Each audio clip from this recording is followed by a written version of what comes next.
everyone, and welcome back to Lucky Loaders 15, where I'll be giving you 3 tips for tomorrow's horse racing action.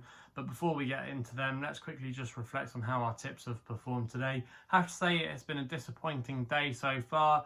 2 of our selections have already run. Asad Jamira was very disappointing at Foss last, but I don't think he would have won that race. He needed to be ridden more aggressively, in my opinion, but I don't think he would have picked back the winner because it was really hard today coming off the pace at Foss last. Everything on the sprint courses was always up there with the pace from the get-go, and in the end he could just never get into it. So that was frustrating there. Theocrat as well, he's not the most straightforward of horses, but I thought he had a chance today of at least making the frame, and he plugged them late in the end, just was denied from snatching 3rd place, so that was a little bit frustrating there. I'll have to see how the race sets up for him next time out if I'm gonna back him again, but yeah, he's becoming a little bit of a frustrating project horse for me. And yeah, we still have one more tip to go later tonight at Chelmsford on the all-weather. That's Headingley in the 840, has been put up by Hugh Taylor on his blog, and that's why the price has really contracted. I was advertised on my YouTube channel here last night at 5-1, ran about 10-3 last time I checked, so hoping for a good run there. He's only run on the all-weather once, and he won over the course and distance at Chelmsford, so hopefully that will rejuvenate him coming back here, and I think he's got a good chance, so fingers crossed he can turn our fortunes around today a little bit later on. But yeah, this video will be focusing, like I say, on 3 tips for tomorrow's racing, and we're going to be going to Bath for the first one of my tips, where we go to the 2 o'clock. Now I'm going to be going my nap here, and that is Lady Elysia for George Adobe, claiming 5, riding for Eve Johnson Horton, currently available at 9-4 with bookmakers at the moment. And I'm going to recommend a 1-point win bet here. Now, some of you might be going, Chris, why aren't you going for contingency fee? You put him up as your winning nap last week. And I did put him up as my winning nap at Brighton last week when he drifted out like a barge. He went off around about 11-2 in the end, but he was a very game winner and did the job very well. But I think in this lineup tomorrow, taking on Lady Elysia, he could be slightly vulnerable. He's not that well off at the weights. Even though he's in the form of his life, he's going to have to carry another penalty.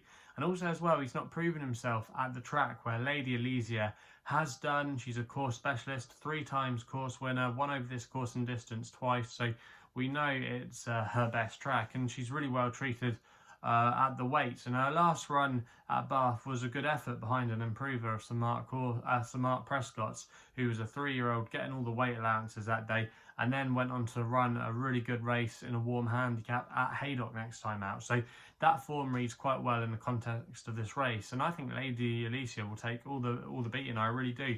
I think George Adobe will give her an excellent ride, and I'm hoping that she can get us off to a winning start. So that's why Lady Elysia is going to be my nap in the 2 o'clock at Bath. We then have to wait for the evening action, going to Sandown, where we're going to go with my extra tip here in the 7:35.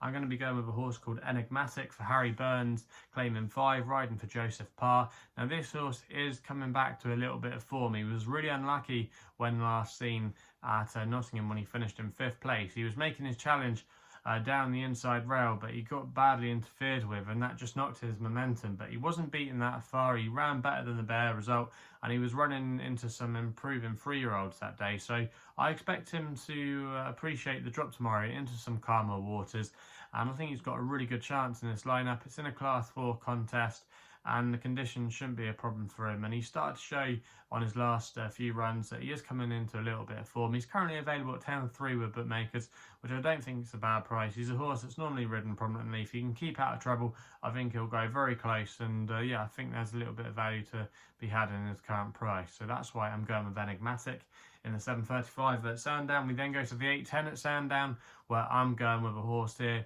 called Bar Now, and this is going to be my next best for James Doyle and Roger Charlton. Currently at the time of recording was available at 7-2. I'm going to recommend a 1-point win bet here.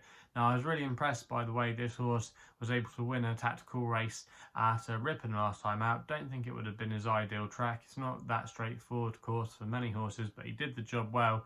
And I think he's got a lot more to come. Now he's dropping back in trip tomorrow to 10 furlongs, which I think will suit him, and he's got a lovely pedigree, this horse, as well. He's by Frankel out of Thistlebird, a pedigree that Roger Charlton knows well, actually a half sibling to a horse called Bullfinch that was really progressive last year. You might remember I put him up a couple of times on my YouTube channel last year, and he did us a couple of good turns. So I do think that this horse has got a lot more about him, and he could be improving. The ground shouldn't be a problem as well. He likes a quick surface from what we've seen, and he's just a horse that should be improving with every run. And I think off a mark of 84 in this company, he's reasonably well treated. I think he's got a good chance in this race tomorrow. He'll be ridden handily, I would presume, and Roger Charlton's yard are in good form at the moment.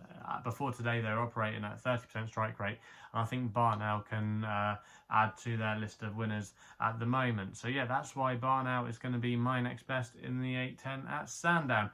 So there are the 3 tips for tomorrow's racing. If you're still enjoying these videos, remember to hit that subscribe button, and also as well hit the thumbs up button. I really appreciate all the support you give me. If you want to follow me on social media, Twitter is the place to do so, where my handle is at LuckyLoader15. And if you want to find out a little bit more about myself, my website address is www.chrisloaderracing.co.uk. So please game responsibly. Hopefully we can have some winners for you tomorrow, and we'll be seeing you soon.